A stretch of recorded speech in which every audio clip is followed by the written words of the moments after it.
Matapos ang 2 buwan sa Amerika, umuwi na sa Pilipinas si dating DPWH Secretary Manny Bonoan kaninang umaga. May immigration lookout bulletin order para kay Bonoan dahil sa investigasyon sa maanumalyang flood control project. Dating sinabi ni Senate President Pro Tempore Panfilo Lacson na umabot sa mahigit 30 billion pesos ang allocable ni Bonoan sa national budget. Sinadya rin aniya nitong magbigay ng mali-maling coordinates ng flood control project sa Malacanang. Lumipad pa Amerika si Bonoan noong Nobyembre para samahan ang asawa na magpa-opera. December 17 dapat ang uwi niya, pero ayon sa kanyang abogado, na-delay ang operasyon kaya hindi agad nakauwi. Former Secretary Manny Bonoan po ay dumating ngayong umaga, linggo po ng umaga, January 18. Nanggaling po siya from Taipei. Siya po ay nasa immigration lookout bulletin natin. Kaya po ang kanyang pagdating ay nireport po natin sa agad sa Department of Justice. So far po doon sa ating tala, wala po siyang reported companion na kasama po niyang umuwi na. Kasama niya po ang kanyang spouse na umalis.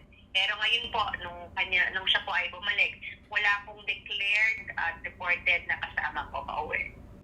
Kasama si Bonoan sa 12 sinagpinan ng Senate Blue Ribbon Committee para sa pagdinig bukas. Kabilang din dyan sina dating Congressman Zaldico, COA Commissioner Mario Lipana at dating Deputy Yusek Traigiv Olaivar na mga tumanggap umano ng kickback mula sa flood control projects. Ayon kay committee member Senator Kiko Pangilinan, malaki ang papel ng Blue Ribbon. Ngayong hindi makapagpatuloy sa trabaho ang Independent Commission for Infrastructure dahil sa kawalan ng quorum, matapos magbitiw ni na dating Public Works Secretary Babe Singson at Executive ng SGV na si Rosana Fajardo. Tip of the iceberg pa lang dahil 'di ba Bulacan.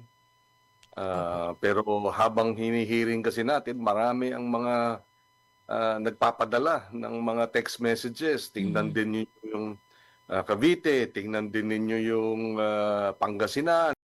Parang nasa transition tayo. Wala nang ICI, wala nang quorum. Opo.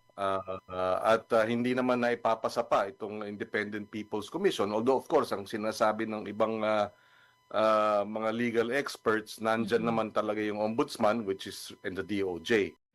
Kahit daw for later release o hindi kaagad nabigyan ng pondo ang ilang proyekto sa Cabral Files, kailangan pa ring imbestigahan, lalo't may down payment na umano kahit nasa National Expenditure Program pa lang.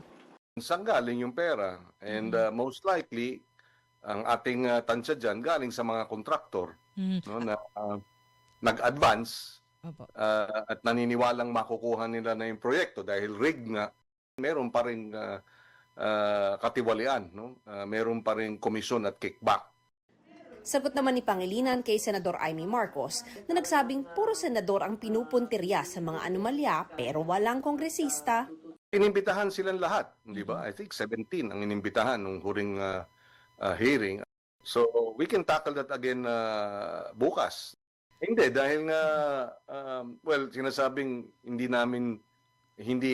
binibigyan ng pagkakataon na maipaliwanag itong mga sangkot na kongresista, hindi naman din totoo yun dahil nga inibitahan sila. Hindi sila pumarap.